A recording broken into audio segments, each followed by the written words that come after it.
2023 wasn't a good year for the Carolina Panthers, but I'm trying to make 2024 a better one for myself. Get started on your resolutions with Factor so you're ready for the new year. Factor's ready-to-eat meal delivery takes the stress out of meal planning and sets you up for success in the new year. Skip the grocery stores, prep work, and cooking fatigue. Instead, get chef-crafted, dietitian-approved meals delivered right to your door.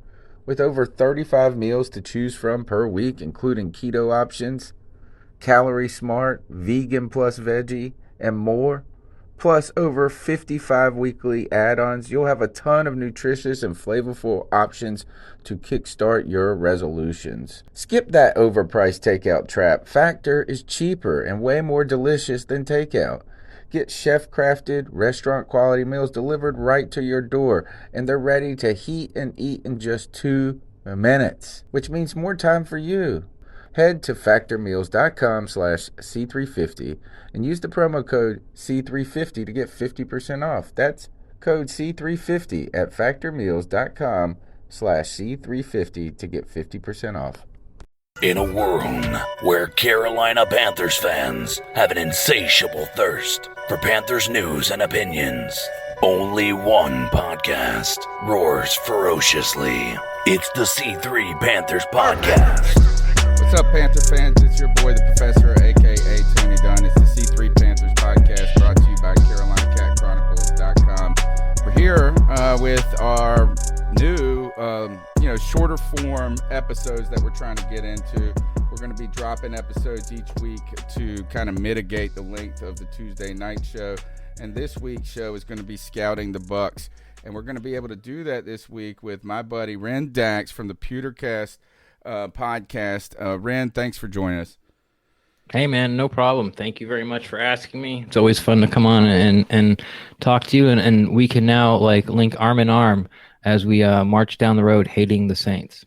Yes, we can do that. And we can also look over on YouTube. I can see my beautiful face playing right now. We've been talking for the last 8 minutes or more. And turns out it wasn't even streaming. So I thought they were joshing me for being 5 minutes late. No, the damn thing won't even running. But hey, the fans of the C3 Panthers podcast know that story. Tony is a history professor, not a YouTube professor. And I've done my best to get good at it. And hey, some of it works at times. Some of it doesn't. But I thank you, Ren, for your patience. And the fans for listening and patience. Go ahead and smash the thumbs up button. Subscribe to the show. Check out Ren at Ren Daxt. Ren_Daxt on Twitter. That's REN_DAXT. Follow the Pewter Cast podcast. Guys, we always are inward looking when it comes to our teams. We know we watch every play. We watch every nobody that we sign. We moan and groan over the 4th and 1 call where the Panthers, didn't get, and should we have given it to Christian McCaffrey? All these different things. But sometimes we don't take enough time to look outside of our own team. And so that's what these kind of scouting reports are going to do each and every week. We're going to go and look and get an insider view at our upcoming opponent. And this week in week 2, we're going to Tampa. Tampa's coming off of a loss, a big one in many ways. The Tom Brady era starts with one of the headliners. I mean, you can't write it any better than this. Tom Brady comes to the NFC South. Week 1, they got to go on the road against a Saints team that is far better than we're accustomed to because they have a defense now. I bought into the hype, Ren. My teams, I do it every time. I'm a sucker for the Bucs. I gave up on them a long time ago. Before, about 2 or 3 years ago, maybe 3 years ago, I said I got to see it to believe it. I'm not gonna buy it anymore. But I fell for the Tom Brady. I fell for it, and I hate the Saints so much, and I believe that they're overrated. Even when I'm wrong, I always think that. I thought the Tampa was going to go on the road and win this game. And rightfully, I think they should have. In many ways, I think they went on the road and lost the game. And I know, yes, they lost, but lost it themselves more than the Saints win it. What's your thoughts on this game, week 1 under the Tom Brady, Bruce Arians regime? It's funny to hear you talk about how every little move you guys like wring your hands over, and in every little play call like that. If that's your type of Panther fan, that you are, of course you are, but your listeners are like. That's us over here at the Pewter Cast. Like we're just pulling for a different team. We actually did a predictive practice squad, like of the 16 players, and every week we talk about who are the 4 players they're going to protect. So we're in it deep. The game was disappointing, but you're right. Like the Bucs lost it. The defense, like you talked about, they have one. It was sort of a question mark because the secondary is so young, and they were trending up so well at the end of the year. And they showed up and they came to play. Sean Mefford-Burting had a great game. He's an outside corner that moves inside and during the nickel. Carlton Davis, who's a third-year player. Burfing Bunting's only his second year. This is Carlton Davis's third year. Followed around Michael Thomas for most of the game, held him to 2 catches. I know he had 3, but all of them only were 17 yards. They held Kamara to under 100 yards total, held Drew Brees to under 160 yards, held the entire offense to under 200, under 300. It was like 290 yards. So the defense did their job. As a Buccaneers fan and wanting to believe the hype, and if anyone else like jumped in too, and you watched the game, it's not that the Bucs lost. You had the continuity between Peyton and Breeze and the core of the offense, and the Bucs and Tom Brady, who brought in Gronk and brought in Shady and brought in Leonard Fournette. They hadn't had any preseason games. And, of course, no one has, but the needle would tip in favor of the Saints on that. Plus, even though I will be with you again, locked arms about how much the Saints are overrated, they are like a top 5 team. They have a top 5 roster. They're a top 5 team in the NFL. They've won the NFC South 3 years in a row. They went 13-3 last year. Like they're good. So I wasn't really too high on. Of course, I always pick the Bucs to win. Right. But especially week 70, yeah. But like in my heart of hearts, I thought the Bucs had like a 70-75% chance of losing. It was how they lost. We have a first round pick on the right side going against Cam Jordan, our right tackle, played excellent. Only gave up 1 pressure. That's it. Cam Jordan never touched him, never touched Tom Brady from Tristan Wirfs' side. Our left tackle, who's now making close to $15 million in his 6th year, gave up sacks to their 3rd and 4th best edge rusher. That's disappointing. Who's that tackle? Donovan Smith. Okay. Donovan Smith. Yeah. And I know like I look at the Panthers. I know a little bit about them. So I know, you guys out there are familiar with being frustrated with tackle play. Oh, gosh. And it's been miserable for a decade. Well, since Jordan Gross.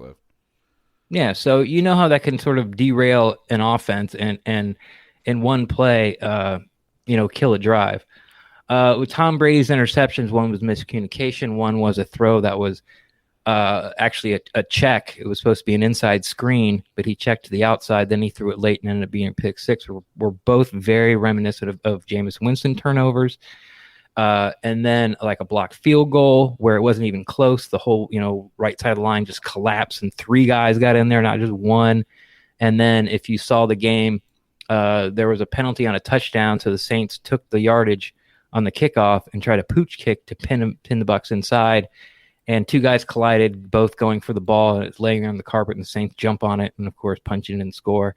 And so it's not that the Bucs lost. It's just the way they lost because – penalties, undisciplined play. You're a veteran guy who a lot of people worried about that's going to have to keep, quote unquote, a 43-year-old quarterback alive, had probably his worst game as a Buccaneer. And then you look how well the defense played. You're just like, oh man, like, it's, I'm sure it's like you felt like 3 years ago, like same old Bucs, like same old Bucs. I don't know what to gauge in some ways when it came to that performance by the Bucs because I don't know how complete it is. Right? You have an injured Mike Evans. You have, like you said, a lot of getting to know people. In many ways, I just assumed that Brady was going to be so Brady that no preseason, none of that could not faze them in any way. You heard? I mean, there's been a story. It's not even a story. It's a non-story. In sensitivity land that Arians was critical over Tom Brady's decisions in that game. But do you think that is there anything Tom Brady can handle this, right? He worked with Bill Belichick. Yeah, this was addressed, and of course this was the highest rated game on TV all week, including the Thursday night game. So ESPN and Fox and everyone's going to run these stories. All the NFL Network going to run these stories about the Bucs game, and Tom Brady didn't look good. I think he played. Besides those two picks, obviously, one was miscommunication. It really wasn't his fault. It was Mike Evans, but he played really well. I thought so too. I thought, and I've not believed he's done. I believe my friends have been saying that he's washed, and not that like so bad, but they said, look at New England's offense last year. Look at, I told you, and my friend was telling me the whole year, it's like it's a dud. It's a dud. I thought that that obviously there just wasn't a ton of talent, and their offensive line wasn't very good last year. Mm-hmm. Now, historically, Tampa Bay's offense has not been very good. That could be problematic for Tom Brady, but he looked sharp out there on that pick six. Was that late read, like you said, or is that a little noodle arm now?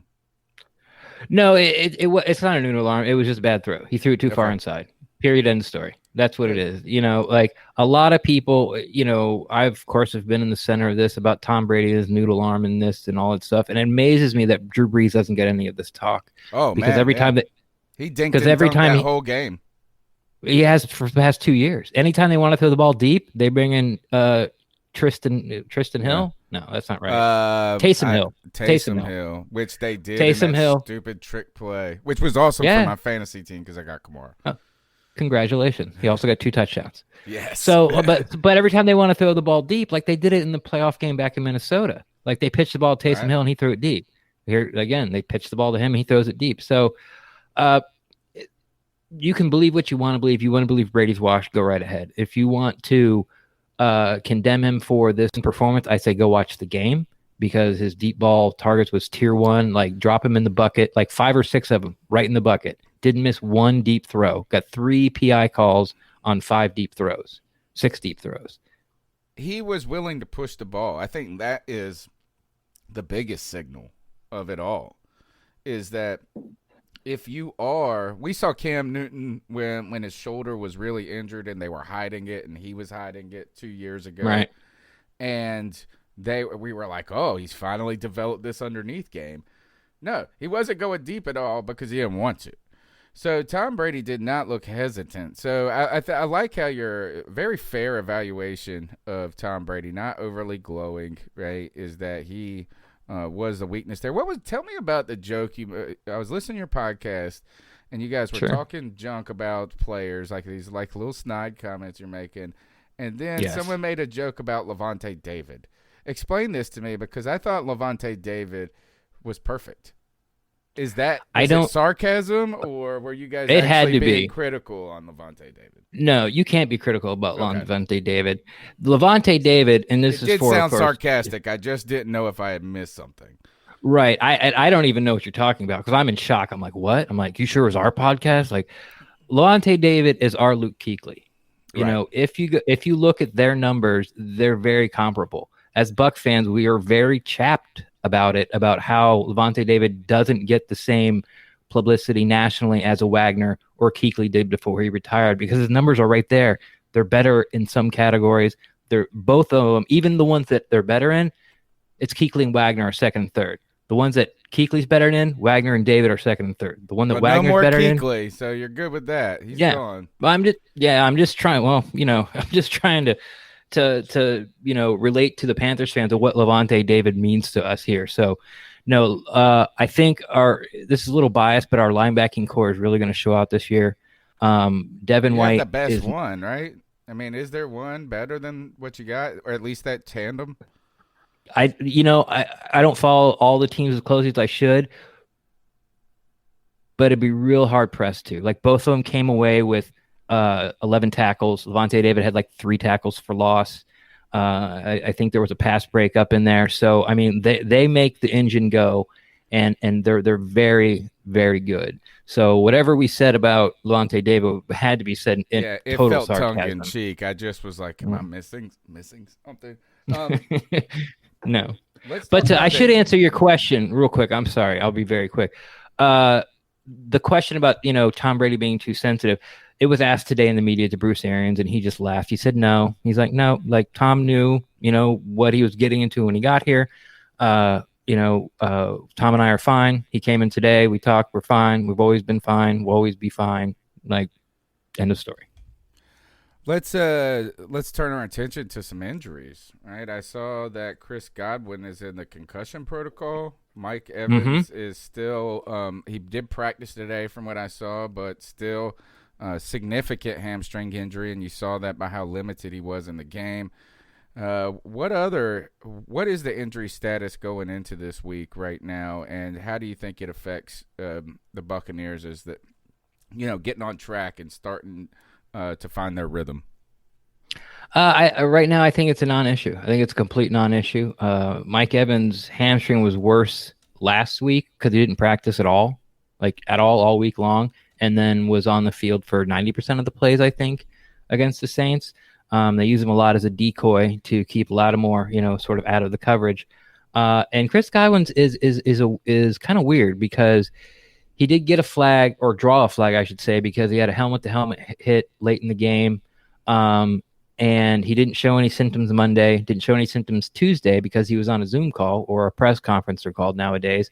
And if you're in concussion protocol, you can't do that. Like, you're not allowed to give interviews. And then the first day of practice, he's not there. And they asked BA about it today after practice. And he's like, yeah, he's in concussion protocol. Showed no symptoms Monday or Tuesday. And today he did. So that's where we are. What that says for the Bucs getting on track, I don't think it absolutely does anything. Tom Brady really likes this kid, Scotty Miller. This is like his new little Edelman or something. He's super fast, isn't he? Fastest guy on the team, maybe? Small white guy, but he doesn't play the slot. He plays outside. Godwin plays the slot. The only time he plays the slot is when they're going to go 4 wide. But he had six catches, and one. He also drew a deep pass interference call, and he led the team in yards, I think, as far as from the receiving standpoint. So people talk about, when the Eagles built this super team and it, all crumbled. On the offensive side of the ball, there's just depth everywhere at the skill positions. The tight end room, possibly, it is one of the best tight end rooms, probably one of the best. Wide receiver room is one of the top 5 wide receiver rooms, maybe the best. The running back room is deep with experience, haven't proved it yet. And it's football season, guys, and look, it's time to put a little cheddar on these games, make some cash. You do that by going to mybookie.ag, where you're going to get hooked up if you use the promo code OVERTIME. First-time deposits get up to $1,000 in bonus cash for using the promo code OVERTIME at mybookie.ag. Additionally, the Overtime Network, which the C3 podcast is part of, is ready to put some skin in the game for you guys too. They're going to take one listener from the network who goes and starts an account at MyBookie, and they're going to give that person $500. Now, how do you become eligible for this? You go to MyBookie, you make a deposit, you got to use the promo code OVERTIME, and then what you do is you take a screen grab of your deposit and you mail it to overtime at advertisecast.com, and they're going to pick one person at the end of September and send them $500 cash. And then you're going to take that cash and you make some money, or at least you're going to have some fun with it, right? So the Panthers are on the road against the Bucs. They're -9. I think the over's the play here personally.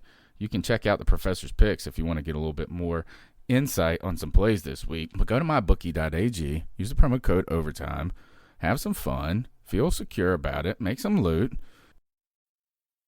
Talk about these running backs is that, you get the bizarre move where the Jacksonville Jaguars release Leonard Fournette in his final year of his contract, particularly when you hear about Fournette kind of getting his act together. Is that it seemed like he had a lot of soul searching over the past year or so, and really committed to being in better health and, taking care of his body. Some people, at least these are just things I've heard in passing. And I always find it weird when a team parts with someone before they have to. Why not just run him into the dirt and some different things? And you didn't get anything for him, so you guys go scoop up Leonard Fournette. I'm watching the game, and I don't see the guy anywhere. I think I looked at it. He had 5 carries, maybe, if even that. Had one decent run, and then I think probably the rest just got swallowed up. But the real story is it Ronald Jones? Mm-hmm. Yeah, and he looked pretty darn good, to be honest. Yeah, Ronald Jones, they're very high on Ronald Jones. What they did is they drastically updated everything behind Ronald Jones. And then now we'll see who comes to the top. We had Dare Ugwumwale, who I think ended up with Jacksonville, who was kind of like our third down back. I know you never heard of him. Exactly. Now we have Shady McCoy. Our backup running back last year was Peyton Barber, who's now with, the Washington football team. Had 8 carries for 19 yards. Very Peyton Barber. Yep. Thank you very much for your service. Goodbye. And now that's been updated with Leonard Fournette. But they love Ronald Jones. Like, they think he's really talented. The Buccaneers have had trouble running the ball for close to a decade now, it feels like. Every year they're like, we're going to, like, Who the was offensive the line. last good back? Doug Martin. Doug Martin. Last 1,000-yard rusher. And 1,000 yards is not hard. Like, a 1,000-yard rusher was a 1,000-yard rusher back when they had 10 games. That's because you ran 100 yards a game. That's why it was so cool. Now there's 16. You got to run for like 66 yards a game to get 1,000 yards. We haven't had 1,000 yards since Doug Martin, who has switched teams and now is retired. It's been a while. Yeah, I mean, he was with the Raiders and for a while, and injuries and some different things. Man, that has been a long time. Yeah. No answer there at all. And so let's talk a little bit about why that is the case. It seems like it's because that offensive line has historically been a problem. We were talking about it earlier that Tristan Rivers was played very well. Cameron Jordan is a player. He's a I monster. don't like him on the field. I actually like him. Like, I like him I want him on my team. I dislike him because he's not on my team. Exactly. But that's pretty impressive. What else did you see on that offensive line? You mentioned the right tackle being problematic. Left tackle. Yes, thank you. Left tackle. Mm-hmm. Where do you see this offensive line, and talk a little bit about the depth there going into Sunday? Well, we shall see. And the reason I say this, and again, I'm not trying to get everyone fired up, but you guys gave up 87 yards on the ground, 130 in the first half, and 130 total. The Saints have, again, top 10 roster. They're a very good front seven. We think the town is there on the offensive line. A lot of the woes where we like to say that was because the old offensive line coach before BA got here, George Warhop, and then now we've brought in Gilbert and Goodwin, and everyone trended up. So, like, obviously Tristan Wirfs, I'm going to go down the line from right tackle, left tackle. Obviously Tristan Wirfs wasn't there. Had a great game, first game. Okay. Our right guard was a guy we drafted 3 years ago. Couldn't get on the field against Warhop, even though we had a complete sieve and Caleb Benenoch there, but he couldn't get on the field. Last year he comes in. He wasn't the weakest link. He's a What's D2 guy. Alex Kappa. He was a third-round pick. He was third-round pick a couple of years ago. So his era was trending really up. It was one of those things. He's a rookie. I didn't hear his name a lot all year. Good job. Center, Jensen, who we paid and was the highest-paid center a couple of years ago, had a terrible first year under Warhop. Last year might have been his best year at center in the whole, for his whole career. Ali Marpet, very underrated guard. We think he's a top 5 guard in the league. And he never sort of trended down under Gilbert because our excuse is he's just that good. Even Dean Smith held Jordan under 20 points at Carolina, but he was still Jordan. And now we got Donovan Smith, who had probably his worst game. Now, how do I equate that into why the Bucs can't run the ball? I have no idea. I cannot tell you. We don't know. It's a huge mystery. I will know more about this this offensive line and how they run the ball after Sunday. Yes, because we're not very good against the run. We have problems setting the edge right now because we've got young ends. Brian Burns and this is the catch-22 of getting these speed rushers. And I think we do believe Brian Burns can be more than a speed rusher alone. So it's not like this is all he can be, like some people believe Vic Beasley was or something like that. But when when your bread and butter is on the speed and you come out of college, those offensive tackles they know how to handle it, right? And that is they let you run. and they let you get too deep, and those offensive coordinators just pick on it. And that was a problem for us in this first game, is setting the edge. And then right when we were trying to address that, we started to have some problems up the middle. KK Short's hurt right now, it sounds like. So we were. How did Brown do in his first game? I think he did mixed very bag. well. Yeah, Okay. I think he did well. It's just one of those positions. It's kind of hard to tell alone when not everybody else is playing well. How do you gauge a defensive tackle alone? Was he? And we didn't expect him to be the up the gut pressure guy like a Aaron Donald type. I mean, we want him to be that a little bit, but we believe he's more of a run, block eater type thing. Right. And he showed what I liked about him. Some people were upset because on the touchdown pass, he kind of got twisted around backwards. I mean, on the run. So there were some times where people were saying, where he got double teamed, and blown out. Yeah. And so some people were like, oh, we were hoping he would make more splash plays. Right. But it sounds, you know what this sounds like? It sounds like exactly like what Tom Brady went through. Like, Tom Brady comes in, and you said it earlier, like you see what Brown does in college, and you expect him to come in there and just be like a fire hydrant, an anchor. And it's like, look, man, these guys, like, he was going against Richie Incognito. What the hell is that guy's name? Incognito. Richie Incognito. I mean, the guy's like been doing it for almost a decade. And he's a Pro Bowler. Motherfuckers for all over the place. Yeah. I mean, the talent gap is minuscule. Like, it doesn't exist in the NFL. And, like you and a lot of Bucs fans and me secretly, we just wanted to say, well, we're going to see Tom Brady in New England. Well, Tom Brady's in that offense for 20 years. Like, he had it mastered. This is all new offense, all new language. Like, there's going to be some hiccups there. So I just thought it was funny where everyone's like, oh, he's just going to be there and he'll just, hold up two guys every play and the run backers will run free. And he doesn't do it like three times. And it's like, oh God, why would we get this guy? And it's like, no preseason. He's like 22 years old. It's what the internet draft culture does to us. Right. I've become less and less intrigued by the draft and the evaluating people so much, because first, when we first started our website, Ren, is that we were like covering, like all of these people and trying to do all this stuff. And one year we had this big, massive draft guide, and it was just so much work. And not one single thing. You guys did a draft guide?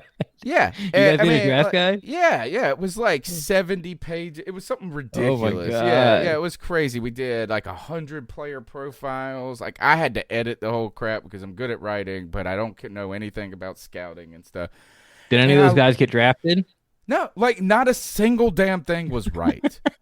You know what I'm saying? Like, and then on top of that is how many times, and I'm so sick of every draft, and even the professional people are so, what they do is that's what you have to do. You got to get so excited about these players, but you have to realize that very rarely do these guys just come in and just dominate. I mean, usually we limit that to the top 10 players, and it depends on the position too. Like, how many top 5 left tackles have you seen take 3 years? To be anything that's worth a damn? Now, so I do try to temper people's expectations, but they're like, well, they dominated in college. They're going to do. So I think everybody they face in college isn't in the pros. Right. Everybody they beat in college is not playing. Yeah, I think defensive tackle is an easier transition out of some of the defensive line. I do believe this is, like, a lot of people are really high on this other draft pick we got, Yatur Gross-Matos from Penn State, and I just have this firm belief that it takes a DN 3 years to develop, unless they're Jadeveon Clowney or Julius Peppers or something like that. So you can't really Miles Garrett. Is that they're rare when they just are from the moment that they step in superstars. Running back's probably the easiest position to come in and have success, because you just run straight ahead as fast as you can, and you're at your peak performance at that point, and you're too stupid to know better. So you make quick decisions and you do.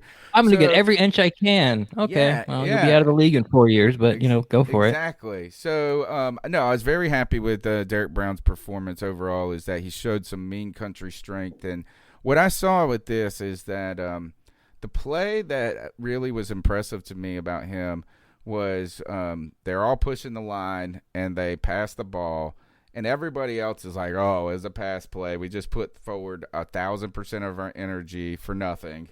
And the ball just went right over our head. And he didn't even hesitate, just started turning and running downfield, trying to catch this. So the motor, the effort. Trying to catch Judy. Yeah, it's gonna come together, right? So I'm okay with that. So we will be interested in if they can get a little back on track because we had no sacks in this game. Yeah, you guys didn't have any pressures, no QB hits. Right, and in some ways, that's the way the game was, is like there just wasn't a real opportunity, is that they were dumping the ball off. They were doing a lot of outside, real quick stuff. And so it wasn't like they were just sitting there for days and we weren't getting home. Right. But the real issue continued to be these edges overextending themselves and people taking advantage of it. So now, go ahead. So the edges, just so I'm clear on what you're saying. You're saying like your speed guys, Brian Birds in particular. Basically, they're like, okay, if you're gonna, try to beat us on the corner, we're just gonna escort you out the back door and run underneath you. Yeah, they would almost run at them, and so that these guys, what these tackles would do is almost not even really touch them. They would just one-hand them and make it so they were trying to arc all the way out and take, it was like, and all of a sudden they would turn around. They're coming back to the quarterback. If a quarterback climbs the pocket, that outside, if both guys are just 100 miles an hour, a good tackle can play angles right. Yeah. Just you half man him. Yeah. You just half man.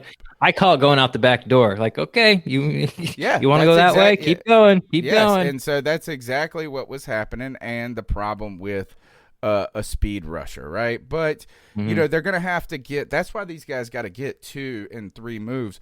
And that's why it takes so long for a defensive end to get good in the NFL, because offensive linemen in the NFL, not only are they athletic as shit, right, but they're playing chess. Yeah. And we used to be very critical. Not we. I was never critical of this person because he was my favorite all-time Panther, and that's Julius Peppers. But some Panther fans, when he was here, said that he took plays off. And you're like, well, why isn't he going as hard as he can? And when you look at the way and you saw how his career unfolded, and he plays like 17 years or whatever it was, 18 years, and he's like a top 3 sack guy of all time. He's setting these tackles up. He's going outside, inside, inside, outside, speed, slow, hesitate. They're doing all these different things, and the tackles do that too. And they they're playing chess, and while these youngins are playing checkers. And that's when they take that leap. Now, your offensive line is going to hopefully get a burst of – you guys are going to get some confidence against the Panthers maybe. Maybe the Panthers, we get a little confidence in our offensive line. But there's some real issues when it comes to the Panthers' secondary. Limitations, should we say. Significant limitations in that is like, look, is that we got a new coaching staff. This is rebuild. And maybe – and I know it's not tank, but it's rebuild. And the team was not going to invest significant assets into padding the secondary when it was going to be kind of a, it wasn't going to really do much in the end of the day, right? Right. Is it going to really move the needle if we go sign a big corner? Yes, it will help the team. We will be better, but we're not going to be in a playoff year this year. This is a great year to suck. Right. Yes. If the you're going to suck, COVID year is the best year to suck. A, because of all the salary cap unknowns for next year. And B, too, is that the NFC South looks like locked and loaded for the Saints and the Bucs. So, Right. I mean, it's just it's not. I won't say it's unrealistic for us to win, but it might not be the year for us to be trying to really go. I mean, obviously, it's not the year to go all in. We're not. We're pulling back a bit, and I think the secondary shows that. James Bradbury, he goes to signs a deal with the Giants. Played very well against Pittsburgh in this game this past week, but we were down to Dante Jackson, who has been unreliable. He's been erratic, throughout his career, and he's young. I mean, he's only played 2 years in the league, but he's not been consistent, and in many ways. The coach, he's been irritating to the coaches in some ways, like just because of his style of play and his, I won't say vibrato. Is it undisciplined a bit? Yeah, like it's kind of and I think it's because when you run 4-2, you can get away with a lot of shit. It's I'm gonna catch up. Is that so you take more risks? You don't play as sound and as fundamental because you're so fast that you believe you can always make it up. And so some of that is there's been some questions about how coachable he is, but nothing. I don't think he's but he's also 5'10" and weighs like 170 pounds. He is not a corner that you can. He's a nice asset to have if you're going against some of these real speedy receivers and things. But he's not going to be great. He's not going to really be all that effective against a Mike Evans, who's fast and big. Julio Jones. Yeah. Michael Thomas.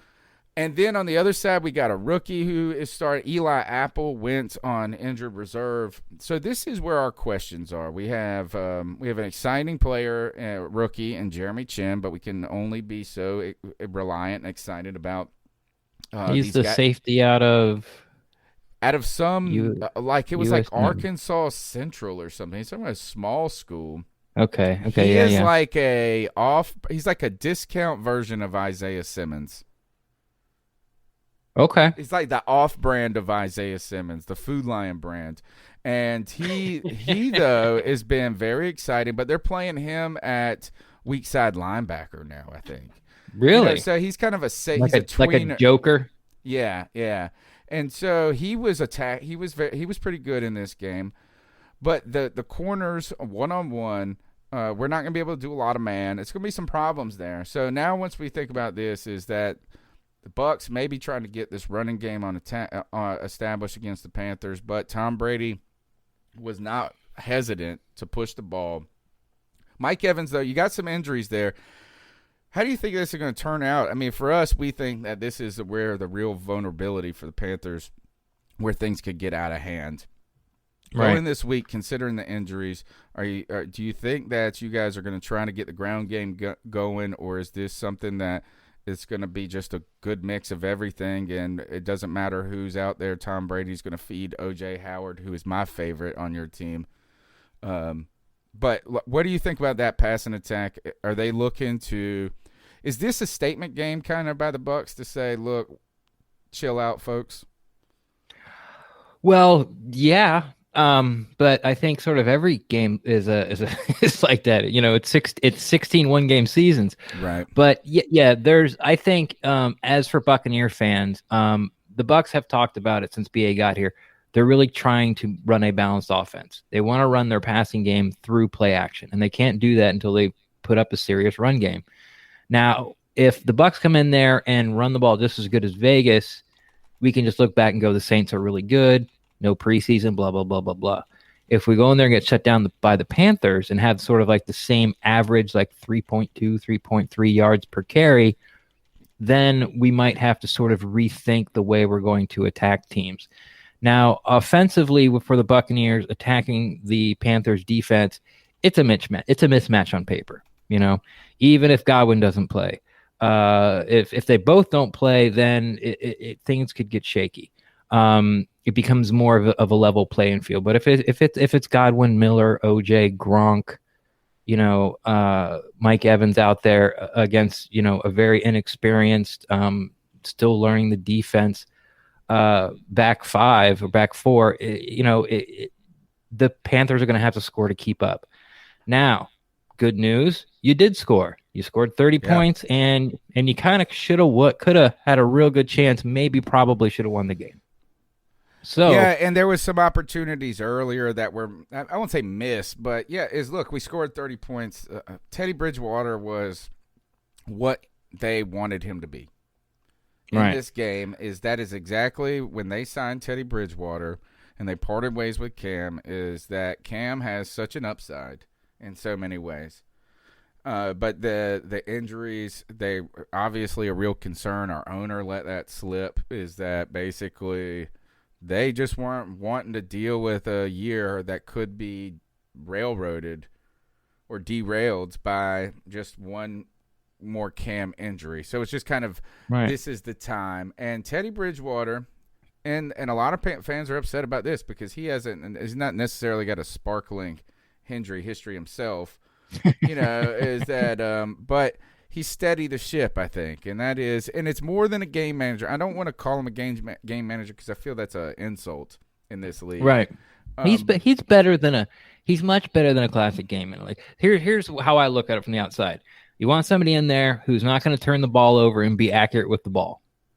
Right. And that's what you got. Yeah, and that's what we saw in this game. Didn't now there was he got away with a couple, but everybody gets away with a couple and some different things. So no, I was very happy with that. And we got Robbie Anderson, who he's the skinniest little mug in the world. Yeah, but he is a baller, man. He can play. And then you got Christian McCaffrey. So that's where I was actually going to put this. Is I have so I started this new segment, and for the people in the chat room who are talking about Robbie Anderson right now, I'm going to be uploading this video after Ren and I get off, is that I'm debuting a new weekly segment called Professor's Picks, where this knucklehead who doesn't sports bet is going to sports bet this year and see how he does. Right now, I mean, obviously, I'm going to be playing with small amounts of money, and I also say this is I need y'all's help. Don't take my advice. It's not betting advice. It's like, let's see what a history teacher can do. So I meet with the MyBookie guy, and we talk about the games, and at the end I'm giving my picks. One of my picks this week was the game that we're in, and it is the over. What is the under over? This game. The over in this was 47.5. So 24 apiece? Yeah. All right. I think that's easily doable, right? Is that I think that the Panthers defense is not good enough to hold. The Panthers defense right now is not able to hold under, say, I don't think they're going to be able to hold under 30. That's not the risky part. Here's the risky part from me. Okay. Is you don't know a lot about the Buccaneers defense. And I understand that they were trending up, but they came out and really showed it again against a top 3 team, top 5, powerhouse in offense, held Kamara, took their 2 best weapons, took them out of the game as far as production wise. Now Kamara got 2 touchdowns, so it's kind of hard. It's like, we got 2 touchdowns. What are you talking about? But but it was like they were sensational kind of plays. That one underneath pass, that little screen pass was nasty. Yeah, and that's why the Saints are good. The Bucs last year bottled up Christian McCaffrey twice. He didn't get. I'm not exactly sure of the numbers, but he didn't get close to 100 yards rushing, and I don't think he reached 100 yards total offense in either of the 2 games. No, you're the only team that stopped him. Right. Twice. Okay, so we have that going for us. Plus, I think these corners are a lot better than most people know. Now, I as being a Bucs fan, am waiting for the game where, everything just falls apart. Just go back to against the Saints when we played Teddy Bridgewater. And this is before all the backs who are there now or got in. Vernon Hargreaves, 5'10" corner, was still playing for us. Sure. But Teddy Bridgewater looked like Kurt Warner. It was just like bombs away and and just killed us. But if the Bucs don't hurt themselves, here's a stat. The Bucs never started any further possession on the field in their own 25. Their average was their own 18. The Saints was their own 42. Sure. And the Bucs were in the game till the end. So as long as these things where there's not like a lot of turnovers and, sort of dumb plays, and it's a at least played game penalty wise and turnover wise, I have a hard time seeing the Panthers putting up 24 points. But that's the thing. You know is your that team. I You know think your team better than I do. Right. I think that here is, and it's reasonable, right? Is are they just going to get blown out? 30-10 or something like that. I mean, that could be. It's very reasonable. But I would say this is that we have a far better offense this year than we did last year. Okay. And right is that in that game we almost beat the Bucs at the end. We was right down on the goal line for the win. Oh, and week 1, Christian yeah. McCaffrey got stuffed. I was at that game, and it was the last game that Cam Newton played in as a Carolina Panther, and they were boo birds on the way out the door. That's a sad moment for fans, is when your favorite player, second favorite player all time, the last moment is with the fan booing him and booing them. But look, Christian McCaffrey, yes, you bottom him up, but it was much easier last year to commit all in to stopping the run against the Panthers. Correct. So I do think this is that, look, Christian McCaffrey, while he's struggled against the Bucs, he's unstoppable, really. Right? He's limited. You can limit him, but I believe he's ultimately unstoppable. And well, if you give him the ball 25 times a game, he's gonna get his yards. Yeah, but we had a very balanced attack in this one. Teddy had 270. Now I understand the Raiders' defense is not great, right? Right. And there's some questions too about their secondary. But we had a balanced play call. We got Joe Brady, who is the savant coming from LSU. We have the best. Our offensive line played better than we've seen them play in 5 years in this game.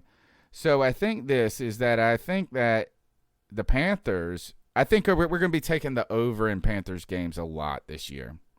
Because you think their offense is criminally underrated now. Or more, our defense is going to give up points like crazy. And so you're going to have to keep up. So it works both. You got to keep up. Yeah, is that that is a big reason why the Bucs have had such a top 5, top 10 offense, through the Jameis years, is because they're always behind a couple of scores.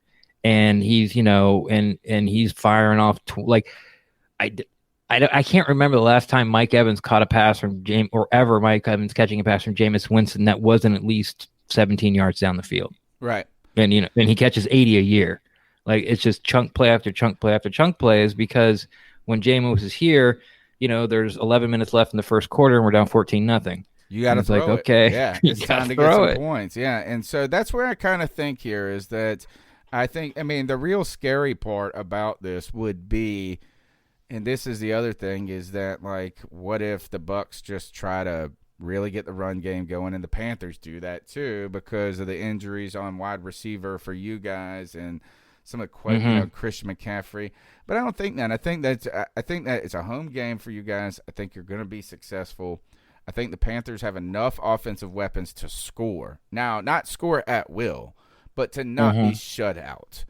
And right. So be able to put together 2-3 drives and look good and not shoot themselves in the foot and get 17 points up on the board. Yeah, and so I think this is gonna be like a 30, probably a 30-20 type game. There. And so that's why I took the over. You blew by it, man. We'll see. Like I said, it's a history teacher making picks. I am not a odds maker. I'm not a gambler. And some other picks just to sneak them in, where I'm picking the Chiefs at -9. I don't think that the Chargers can do. I'm sorry. I think they're going to blow them out. I got the Packers -6 and the under for the Saints Raiders. What's the Saints Raiders? I think it was 50. Let me see. That's a good question. Hold on. Saints Raiders under is. Hold on. Let me look it up one more time. Forgot it already. NFL Week 2 odds. It's down here. Raiders. Where are you? It's Las Vegas's first home game. 49.5. Okay. No Michael Thomas. Right. No Michael Thomas, and Saints defense is their strength. And their offense isn't. So that's my rationale. But I'm with you. We'll see. Well, good luck to you. I'm excited about this new segment for you. All right. So last question. All right, let's buckle in. Let's get serious now. What is the Bucs kicking game like? It's rock solid now. Okay, who is it? It's a suck up from Tennessee. Okay. Um, Was here, he the one from last? Please say he wasn't their kicker last year. well, let me tell the story. Okay. The Bucs, as probably some Panthers fans know, went and spent a 6th-round pick on Matt Gay. Huge leg. I saw him kick a ball from 69 yards in practice and put it over the net, which is actually zip tied to the goalpost, like the practice goalpost. He put it over that net from 69. So he kicked it over the goalpost from 69 It's like yards. a 80-yard kick or something. It looked like, it was like just trying to think like how far could it was just crazy. The problem is between the 35 and the 40 on the right hash mark, he can't make it. Like he 2 for 5, like, and then comes out the next day 3 for 5, comes out the next day 4 for 5, come out the next day 1 for 5. He cannot make it. And with looking at this roster, and you look at it, you're like, we just can't have that guy. It's great to have the guy that can kick it from 65 to win the game as time runs out, but we might not be in that position if we have the guy that can make it from 45 every time. Now, Ryan Suckup has the NFL record. I think it's 56 straight for making field goals inside the 50-yard line. He's been a very accurate kicker for a very long time. Last year at Tennessee, he got hurt early. They waited for him to get better. They tried to rush him back. And when they rushed him back, he went 0 for 8. Ooh. He missed. Yeah, he went 0 for 8. But he was still injured. So he ended up being a free agent. Tennessee let him go halfway, just a week and a half before we're about to play the Saints game. We bring in Suckup, and basically the Bucs have made their mind up. They're like, are you healthy? So they let him kick for a couple of practices, saw that he was healthy, and jettisoned Matt Gay. What they want is the guy that can make it from 50 in, and that's what they want. And if they got to go for it, if they don't win, if they lose a game because he can't make a 56-yarder, that's the thinking behind it. They're like, we don't care because he's going to make the 35-yarder that puts us in a position not to have to make the 56-yarder. And when I saw Suckup stroke, the kicking motion in the Saints game, I had no qualms whatsoever. It was just nice and easy, dead center. And it's something I haven't seen since Matt Bryant, who played 13 years in Atlanta and has been retired for a couple. It's been a long time since there was a guy back there that, I could actually, we score the touchdown, I can get up and go get a drink because we're going to make the extra point. It's been over a decade since I could say that. That's funny because we have a kicker that can kick a 60-yarder, but he misses extra points at a league high. Yep, there you go. Wow. And His that's name is Bucs Joey just went Slye. the other way. All yeah, right. the Bucs just wanted to go the other way. Well, look, Ren, I thank you for taking time out of your night to hang out with me and talk about this and give us a little insight into the game. I'm assuming that you're picking the Bucs to win, right? I am picking the Bucs to win. But You think they cover the 9 points? I don't care. Okay. Yeah. That's fine. Yeah. Do I think they cover the 9 points? They should, but I don't know. Right? They You never know. should. It's a big number. It's a bigger number than you want to lay money on usually. Exactly. And if I could have seen some more stuff at a Panthers camp, had I seen more Teddy Bridgewater. I haven't seen the Panthers game. I've seen some highlights from it, so I don't have really a feel for you. Yeah. A feel for you for this. We barely do. Yeah. So if we're down the road in week 6, week 7. And you come to me and go, is 9, that I could be able to say yes or no. But right now, of course, as a Bucs fan, I'm like, yeah, sure. Is it doable? Absolutely. Sure. But, is winning with a suck-up 46-yarder as time runs out also doable? Yeah. Are the Panthers going to beat the Buccaneers by 9? Yeah, but we're going to have to really fuck up to do it. But, we can't cover kickoffs. We can't block field goals. Our left tackles, is non-existent. So it's on the table. It is on the table. I hate to say it. I think y'all will be fine. This is get-right game for you guys. But the Panthers are just going to get better each week. That's our goal. A little bit better each week. So, all right. Ren Daxt, tell them where they can find your work. Yeah, best place to find me is on Twitter, at Ren Daxt, REN_DAXT.